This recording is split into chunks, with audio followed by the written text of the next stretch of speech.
Ku kasih tahu. Aku udah tahu kalau di GKG itu not really doing well. Aku ngelihat dari sini deh. Aku ngelihat di GKG itu not really doing well di perfituberannya. Karena seperti yang kau tahu, penghasilan VTuber itu ya dari beberapa hal. Kayak misalnya ada kerjasama dengan brand, dari donasi, dari AdSense, dari membership. Masalahnya adalah di GKG itu punya staff, yang dimana staffnya juga perlu digaji. Pertama, untuk di GKG, seberapa sering kalian ngelihat di GKG bekerja sama dengan brand? Sejauh ini yang kulihat nggak banyak. Aku nggak tahu kenapa. Aku juga nggak bisa berspekulasi karena market VTuber tidak ramah untuk pengiklan. Beberapa pengiklan emang tidak mau dengan VTuber gitu. Mereka maunya sama orang beneran. Terus kedua, mereka jarang kerja sama brand. Secara sosial media mereka tidak menghasilkan dari fan funding, dari donasi dan sebagainya. Terus habis itu mereka kurang di resource yang namanya duit aja. Mereka tahu perfituberan itu kurang menghasilkan. Akhirnya kenapa mereka pivot? Nanti kita ke sana karena aku udah kejauhan. Aku ngelihat di GKG sendiri sepertinya emang tidak menguntungkan per se. Karena kalau dipikir-pikir, talent mereka itu tidak produksi banyak video. Kalau Clean Sound itu produksi banyak video. Videonya juga lumayan panjang. So, bakal ini ya cukup bekerja lah untuk di Clean Sound. Dan Clean Sound tuh penghasilannya bukan dari situ doang, bukan dari AdSense doang, tapi salah satunya ya AdSense. Channel Akil Admin Yami itu nanti kita bahas.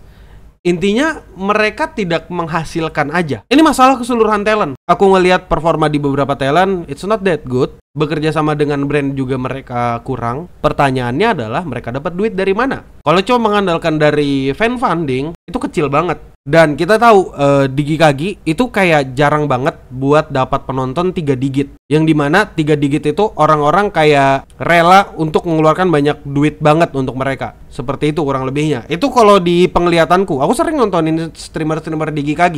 Nah, ini masalahnya apakah karena talentnya yang kurang menarik atau karena apa? Ya masalah menarik atau tidak menariknya itu ya itu penilaian masing-masing. Nah masalahnya adalah di sini orang-orang tuh pada gatekeeping. Masalah di GKG tuh di gatekeeping. Jadi buat kau yang nggak tahu, kalau kau nonton streamnya Naya kurang kurang gatekeeping. Di Piro, di Valid, di Devina Lawati itu mereka udah kebentuk komunitas sendiri, sehingga ketika ada penonton barunya agak awkward mau masuk. Nah, dan beberapa kali depan mataku sendiri, mereka di Discord itu kadang-kadang mereka di Discord penontonnya kadang-kadang ngegibahin penonton lain lah apa gitu. Jadi I don't think it's a good thing. Tapi ya udahlah, itu urusan mereka. Masalahnya di sini di gatekeeping dan mereka kurang menghasilkan duit. Itu kenapa kalau dilihat dari pengumumannya di sini 1 September GKG akan mengakhiri perjalanannya sebagai Virtual Human VTuber Agency dan berganti fokus ke gaming dan marketing solution provider. Nah, itu aku mau klarifikasi lagi, kalau komunitasnya dibilang komunitas gibah enggak, tapi beberapa kali ada ngomongin orang, maksudnya ngomongin penonton lain. Kayak wajar sih ngomongin penonton lain, tapi kalau ngejelekin kadang-kadang ada juga gitu. Dan aku ya ngerasa nyaman gak nyaman. Kadang-kadang aku join kesana cuma buat nyari suara sambil ngedit sih, sama bikin skrip. Jadi semua talent ini udah selesai karena mereka udah selesai jadi perfituberan dan berubah menjadi gaming dan marketing. Mereka tahu di sini di industri VTuber kurang menghasilkan, itu kenapa mereka mau bikin produk yang lain, yaitu game dan marketing solution tadi. Nah jadi ya itu kenapa akhirnya talent-talent mereka digraduatekan semua, udah bubar, selesai, dan titik koma.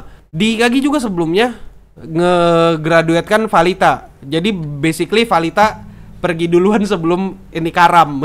Sebelum kapal ini karam, Valita udah cabut duluan. Entah cabut, entah diusir, aku nggak tahu. Itu urusannya mereka. Ini semua, aku tahu ini.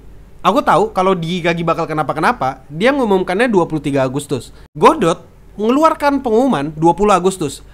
Basically, Godot itu siapa? Godot itu ya staffnya di GKG. Dia yang ngurusin perfituberannya di GKG.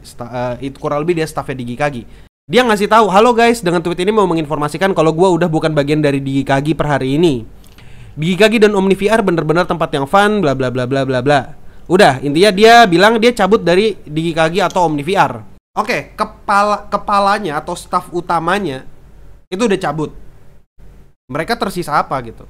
Nggak ada yang bisa ngurusin, emang tidak profitable, udah gitu. Nah, masalah pertama dari VTuber agency in general adalah, pertama, mereka bingung dapat duit dari mana. Kedua, mereka punya banyak staff. Yang ketiga, mereka most likely ya, bukan semua ya, atau beberapa di antara agensi VTuber ini punya gaji yang menurutku overpaid. Kurang lebih kayak gitu. Aku nggak bilang Digikagi karyawan overpaid, aku nggak tahu karena aku nggak tahu gaji mereka. Emangnya aku siapa? Aku kan cuma orang biasa yang ngeliatin sosial media.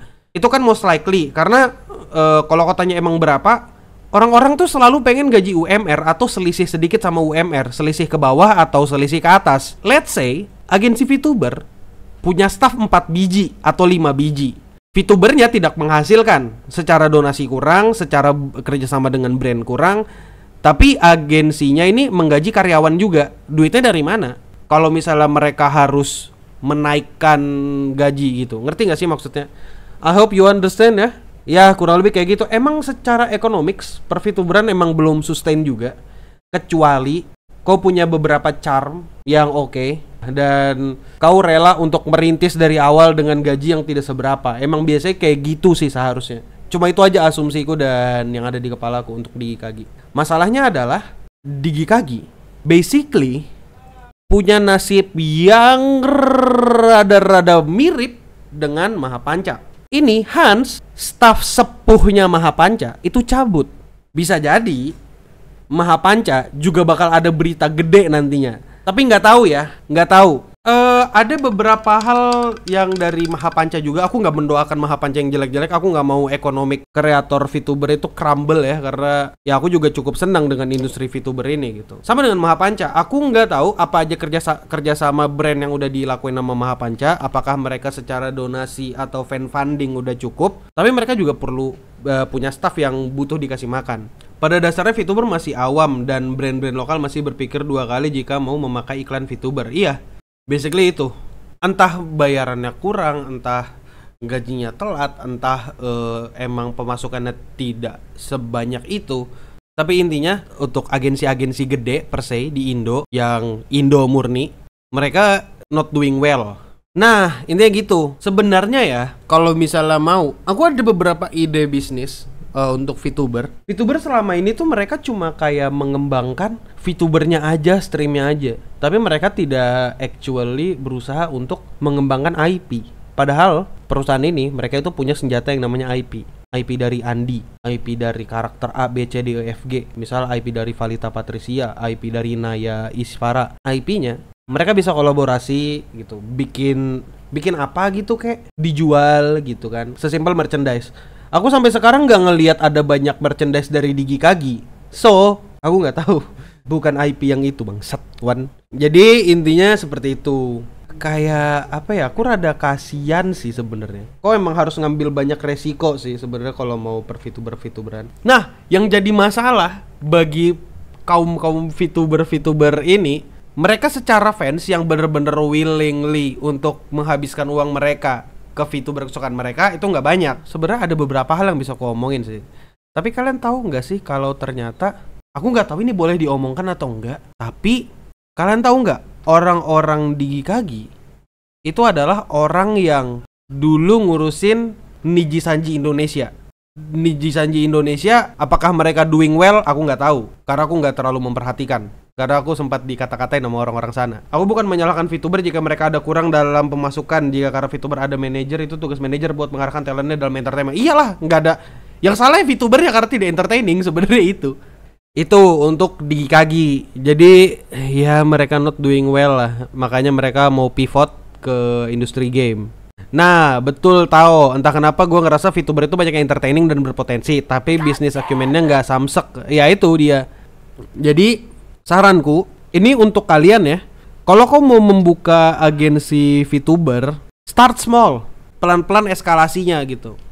Sampai akhirnya kau cukup gede untuk bisa meyakinkan brand untuk bisa bekerja sama. Seperti itu. Oke?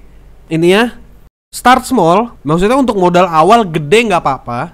Tapi untuk masalah gaji, itu kayak dibagi persen-persenan aja dulu gitu. Daripada kau langsung gaji harus UMR, gaji langsung segini, bla bla bla bla bla bla gitu. Jangan.